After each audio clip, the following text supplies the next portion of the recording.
Hey everyone, and welcome back to the channel where we discuss the health topics that really matter, especially as we navigate the later chapters of life.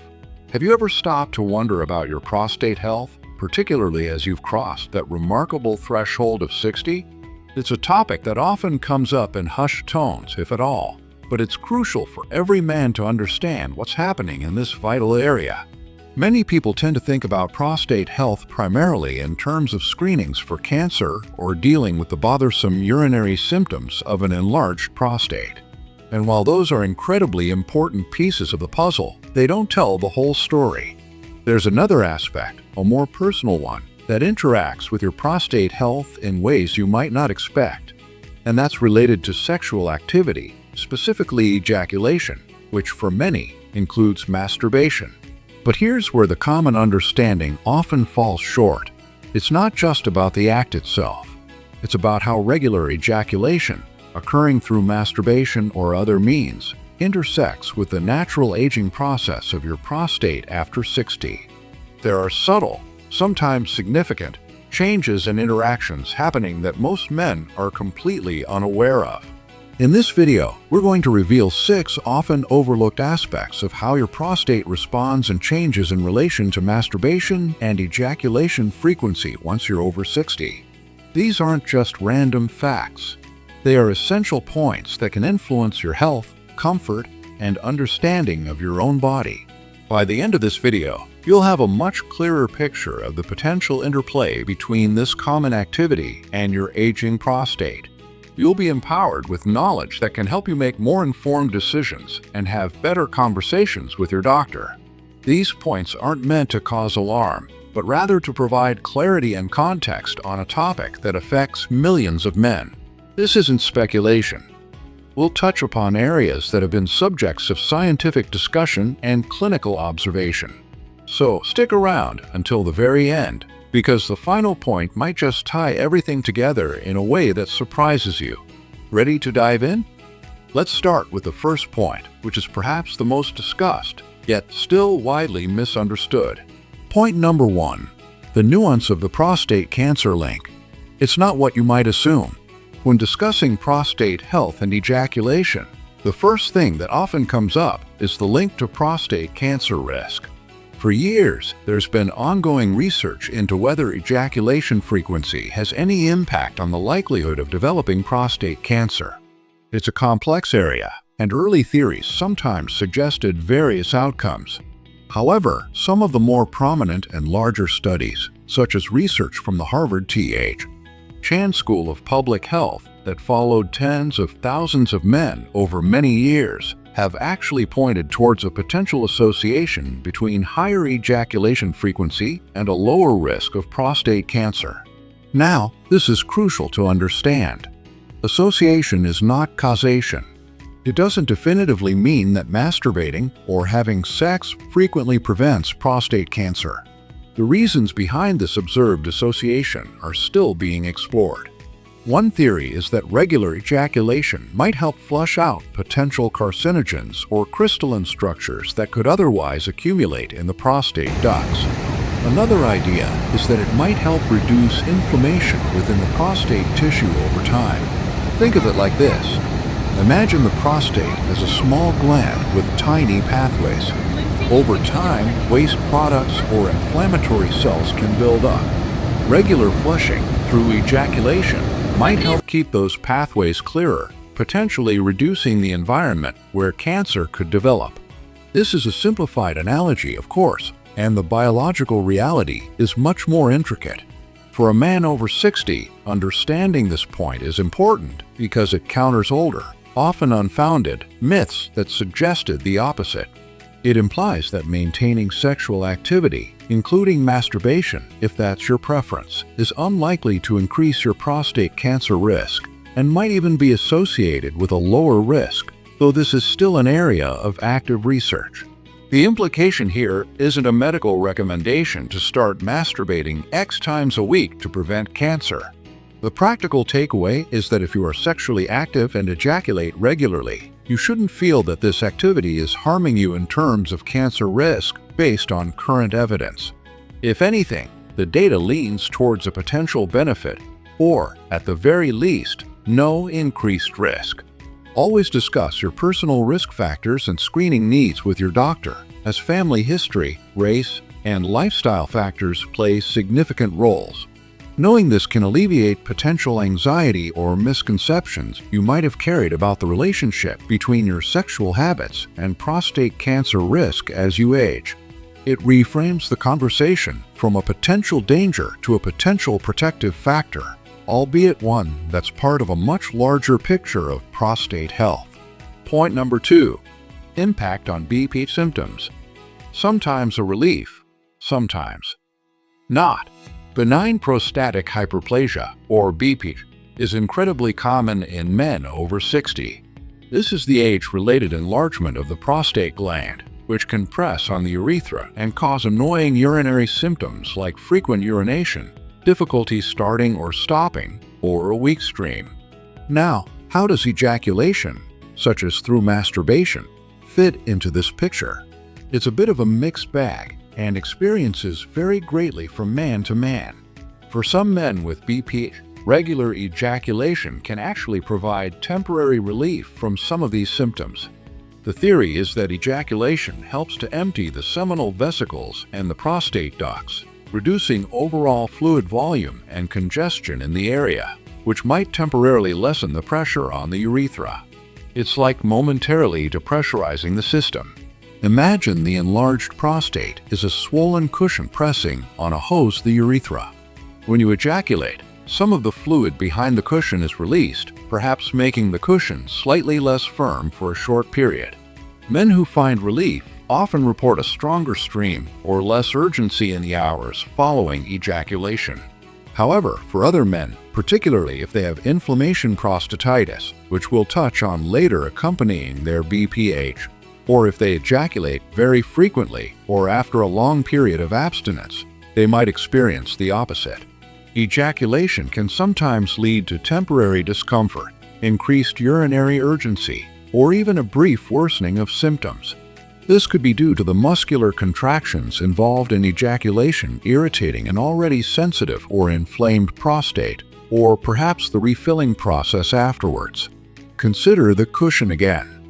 If the cushion itself is already irritated, squeezing it through ejaculation might cause more discomfort before any potential relief occurs. The implication here is that your experience is personal. There isn't a universal rule about how masturbation or ejaculation will affect your BPH symptoms. If you have BPH, pay attention to how you feel after ejaculating. Does it offer relief? Does it make things worse? This observation can be valuable information to share with your urologist. They can help you understand if your sexual activity patterns are influencing your symptoms and advise you on managing both your BPH and your sexual health. It highlights the connection between sexual function and lower urinary tract symptoms in older men. If you're finding this information helpful so far, please give this video a thumbs up. It really helps us reach more men who need this kind of insight. Point number 3. Changes in ejaculation itself. Volume and force decrease with age.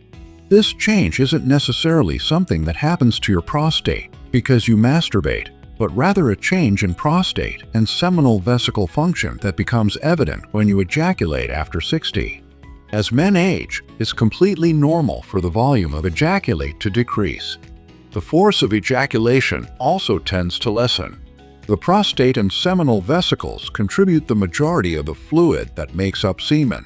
With age, these glands undergo changes, including potentially reduced hormone sensitivity and changes in tissue composition. This can lead to a natural reduction in the amount of fluid produced. Additionally, the muscular contractions of the pelvic floor and the reproductive organs, which propel the semen, can become less vigorous over time. Think of it like a pump. As the pump ages, its capacity might decrease slightly, and the force it can expel fluid with might lessen compared to when it was new.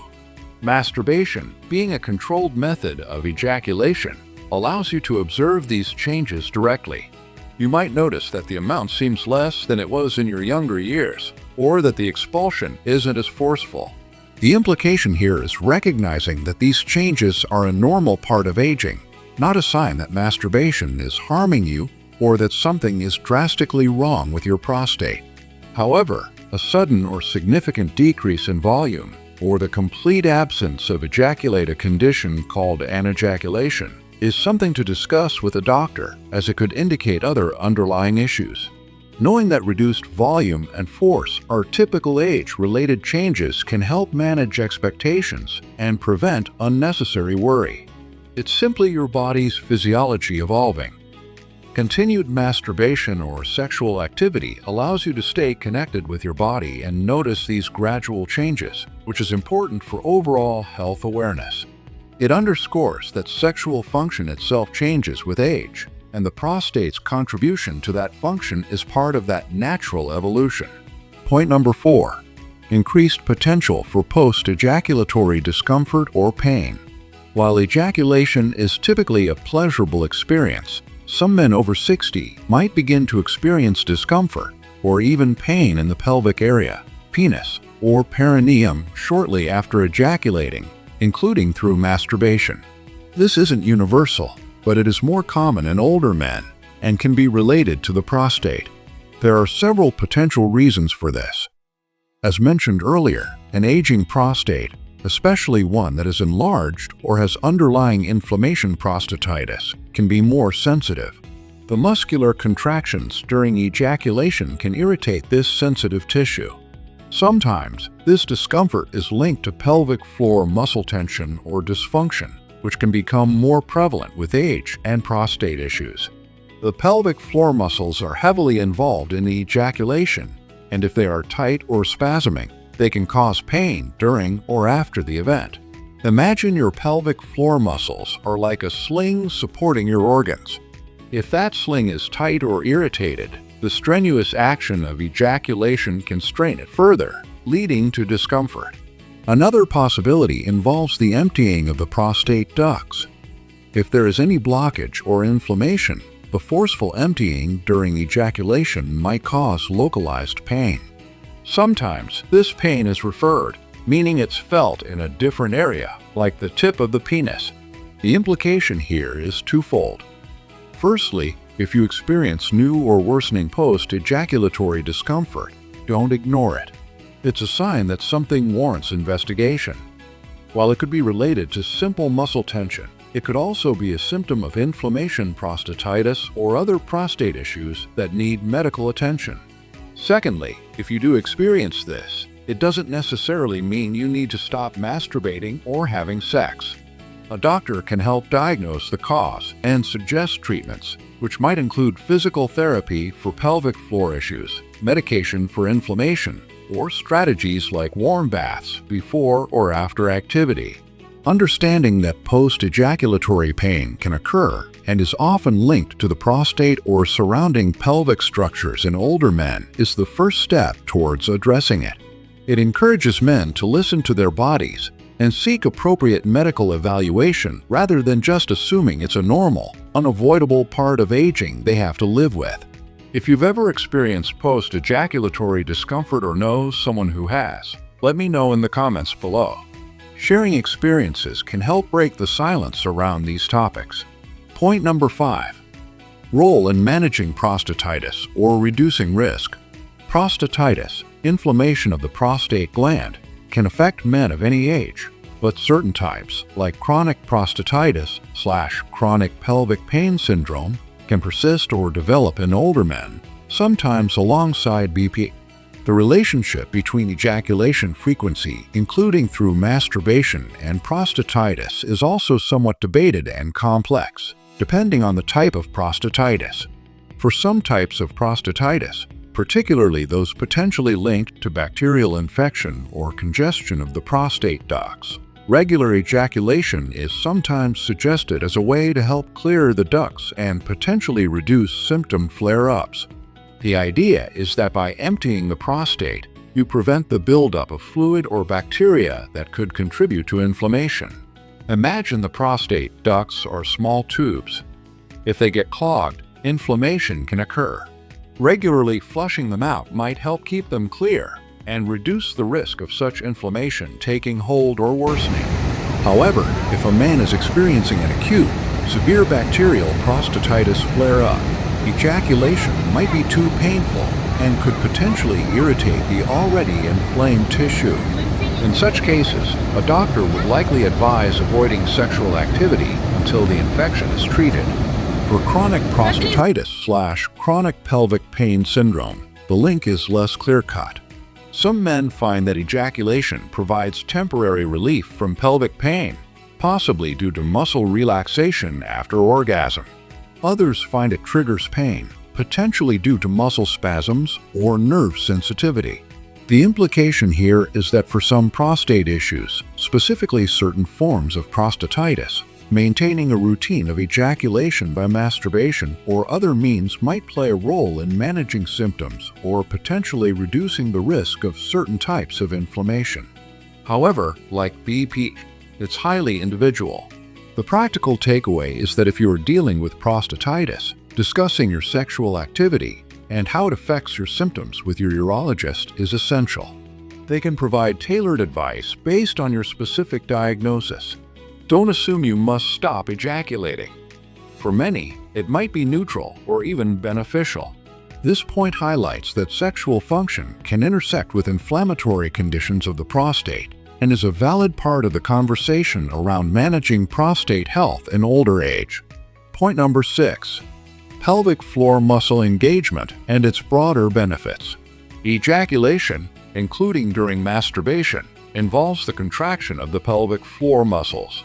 These muscles form a sling at the base of your pelvis and are critical for bladder control, bowel function, and sexual function. As men age, pelvic floor muscles can weaken, contributing to issues like urinary leakage, especially after prostate surgery, or erectile dysfunction.